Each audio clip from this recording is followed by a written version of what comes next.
कर दिया। Class 10th coordinate geometry distance formula हमने बताया था आपको। Now another concept, a section formula. In distance formula we have to find the distance between the two given points, equidistance, coordinates of the equidistance point. Now we have to divide a line segment into two parts. I mean the line segment divided into two sections. Suppose we have drawn a line AB. Into two sections we have taken a point P, that is not a midpoint, maybe midpoint. If this is not midpoint, then we have used a section formula. That line segment is divided into two sections. These sections may be M1, M2 or M or N. So how to find the section formula we have derived here.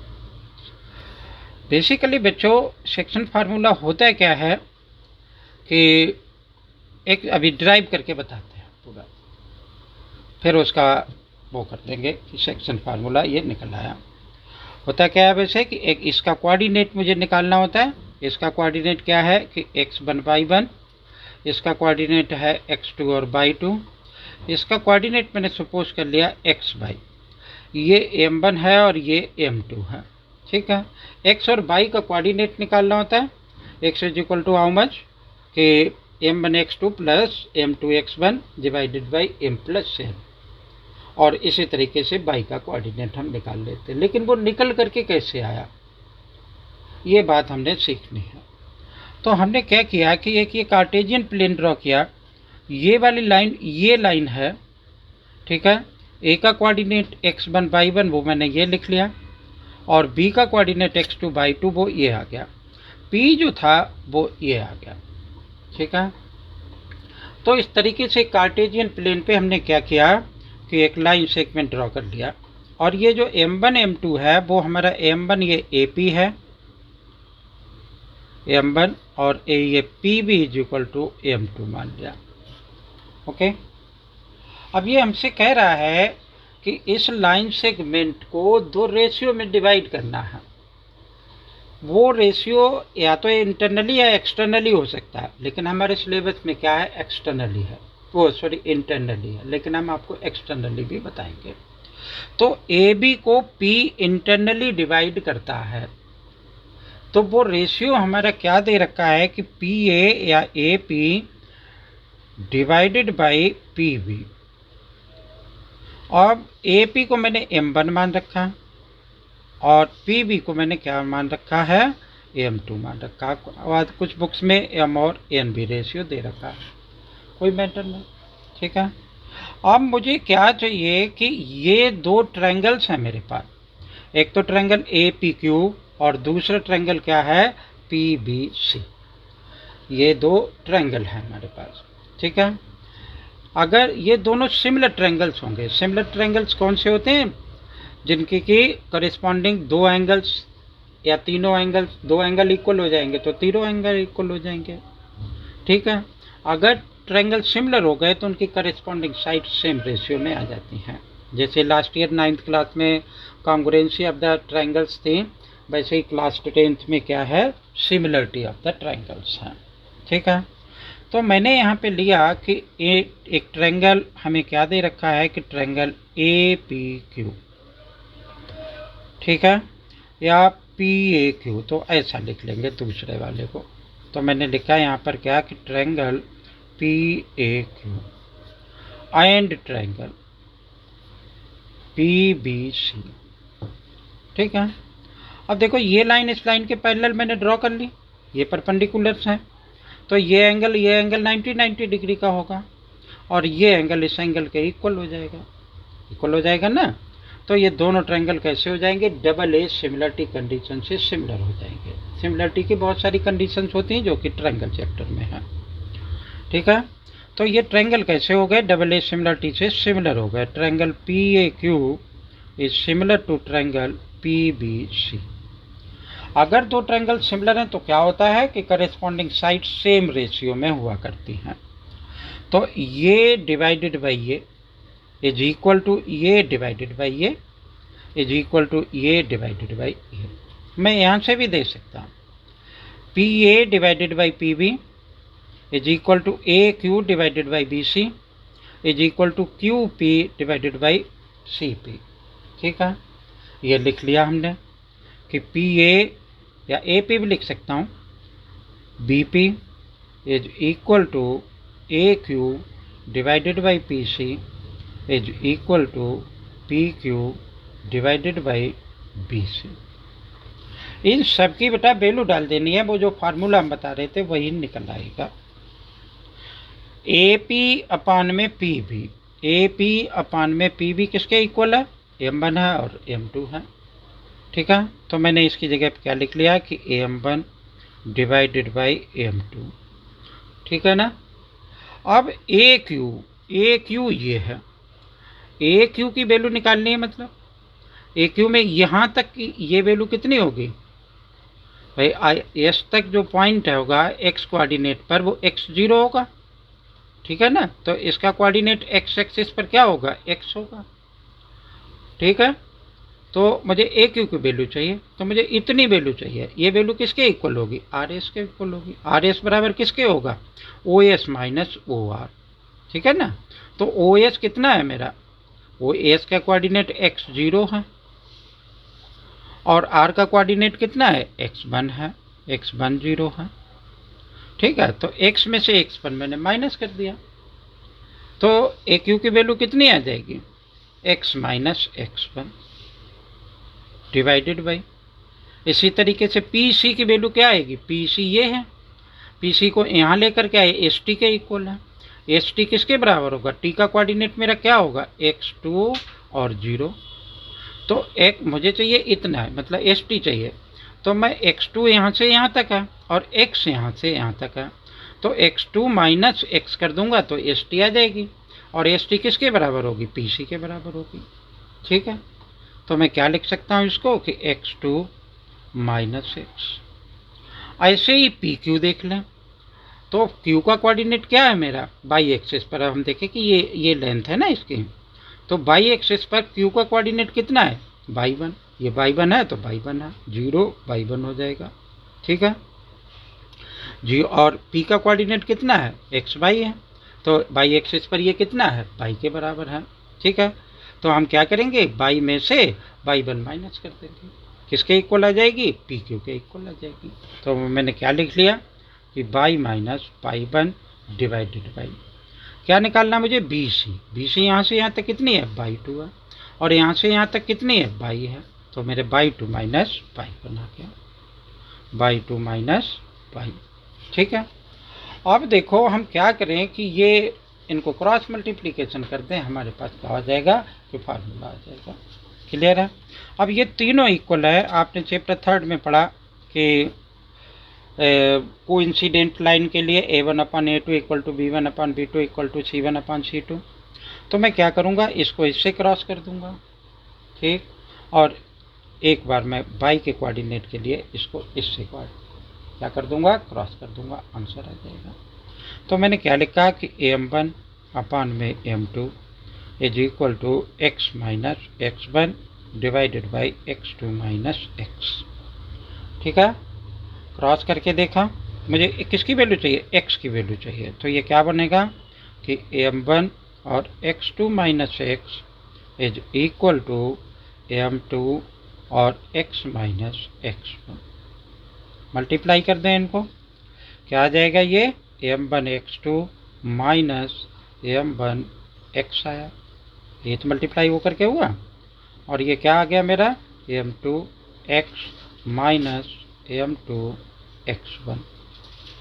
ठीक है, अब जितने भी x वाले हैं उनको एक तरफ कर देते हैं और बाकियों को दूसरी तरफ कर देते हैं, यानी इसके साथ x है और इसके साथ x है, तो ये माइनस का, तो इसको इस साइड में हमने ट्रांसपोज कर दिया, तो ये बन गया m1 x2 और ये माइनस का था, प्लस हो गया m2 x1 is equal to m2 x plus m1 x।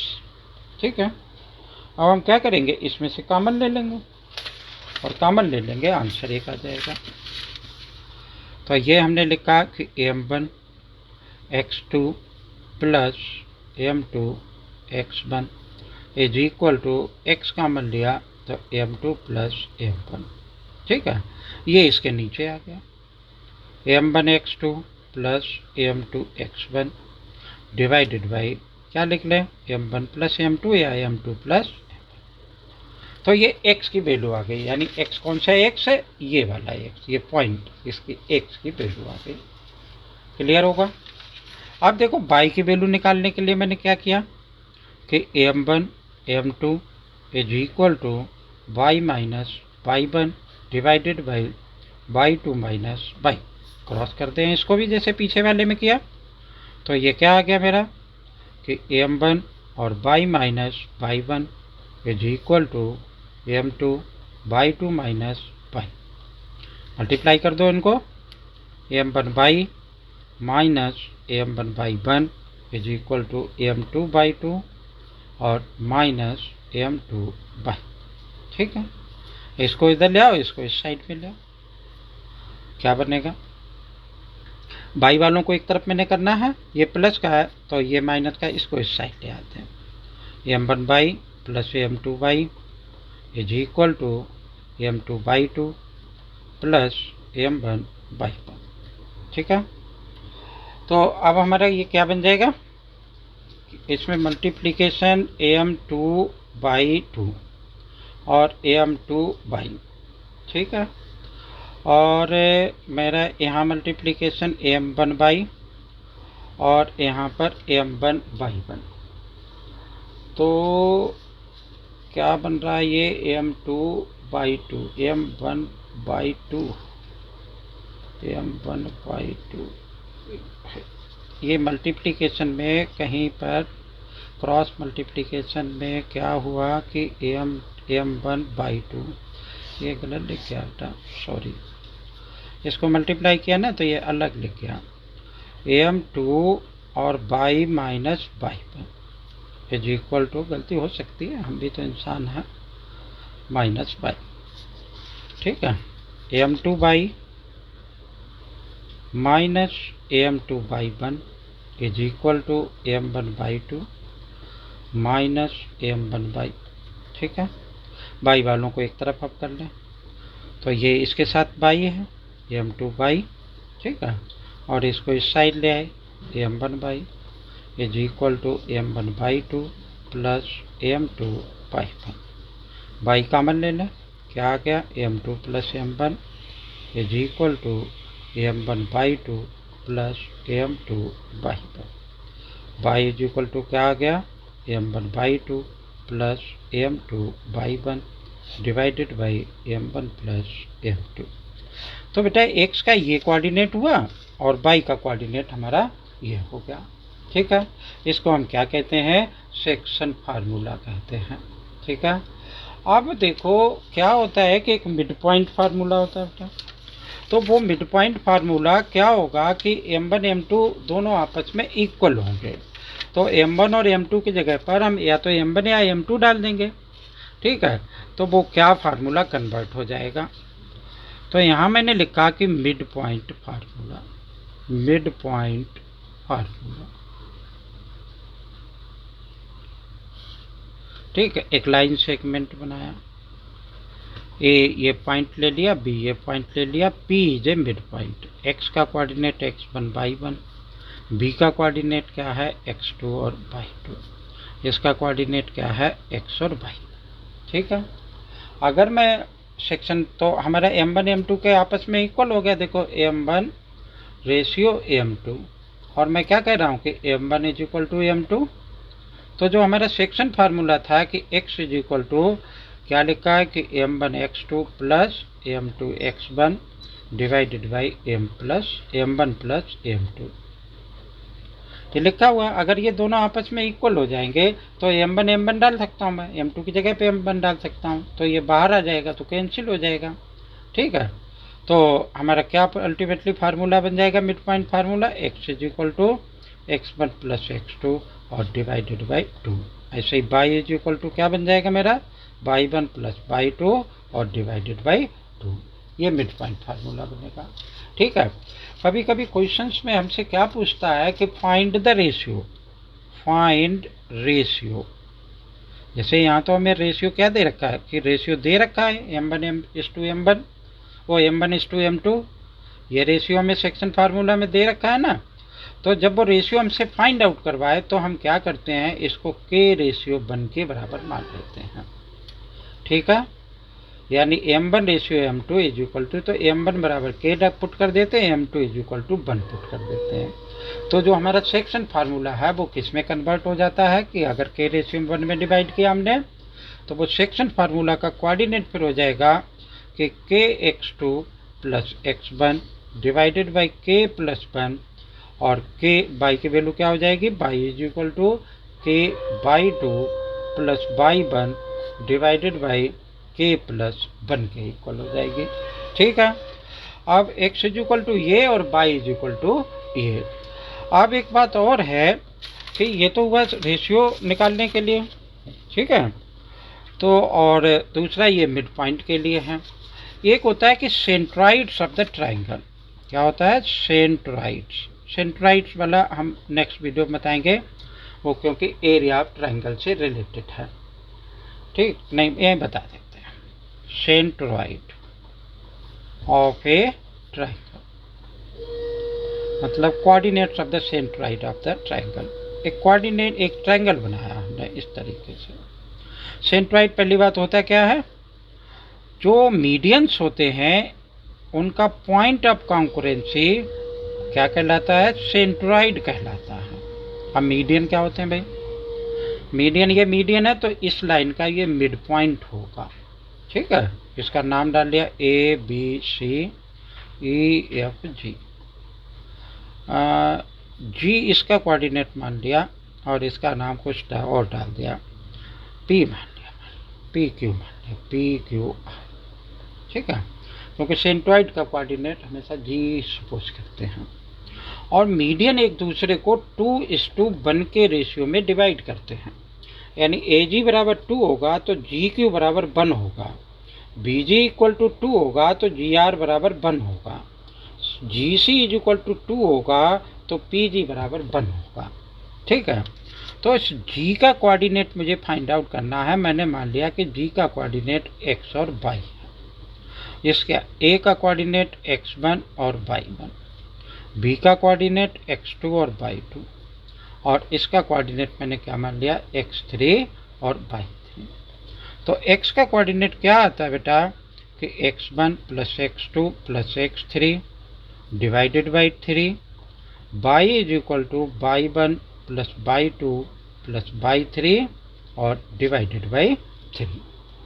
ठीक है, तो ये क्या होता है, सेंट्रॉइड। ये हमारी एनसीईआरटी बुक में इससे रिलेटेड कोई क्वेश्चन नहीं दे रखा, लेकिन बाहर की बुकों में कुछ क्वेश्चन इससे रिलेटेड आपको मिलेंगे। अच्छा बेटा, इस सेक्शन फार्मूला से हम और क्या प्रूव कर सकते हैं, collinearity of the points prove कर सकते हैं। हालांकि 10th की बुक में एनसीईआरटी में नहीं दे रखा है, लेकिन दूसरों में कहीं कहीं दे रखा है। ठीक है, तो उम्मीद है कि ये वीडियो आपको पसंद आएगी और ये सेक्शन फार्मूला समझ में आ गया होगा, मिड पॉइंट फार्मूला समझ में आ गया होगा, और के रेशियो हम कैसे निकालेंगे। के रेशियो ये 1 मानते हैं ना, तो अब के रेशियो 1 में कंडीशन होगी तब के की वैल्यू फाइंड आउट होगी। ठीक है, कि कहेगा कि एक्स एक्सिस पे लाई करता है तो y बराबर 0 हो जाएगा, कह रहा y एक्सिस पे लाई करता है तो x बराबर 0 हो जाएगा, उसी में हम वैल्यू डाल देंगे और k की वैल्यू जो आएगी वही रेशियो होगा। मान लो k की वैल्यू आई है मेरी 2/3 आई, तो m1 रेशियो m2 बराबर कितना हो जाएगा, 2:3 हो जाएगा। अब आप बोल सकते हैं कि sir k is equal to 1 आ गया, फिर तो m1 रेशियो m2 बराबर मेरा क्या हो जाएगा, 1:1 हो जाएगा। ठीक है, तो इस तरीके से मैं रेशियो ये मैं बताऊंगा बहुत डिटेल्ड में आपको, और आगे जब हमें एक्सरसाइज कराऊंगा उस समय। ओके, तो उम्मीद है कि समझ में आ गया होगा section formula, mid point formula, centroid of the triangle. अगर ये समझ में आ गया तो मेरी वीडियो लाइक करें, सब्सक्राइब करें, शेयर करें, कमेंट करें। थैंक यू, जय हिंद।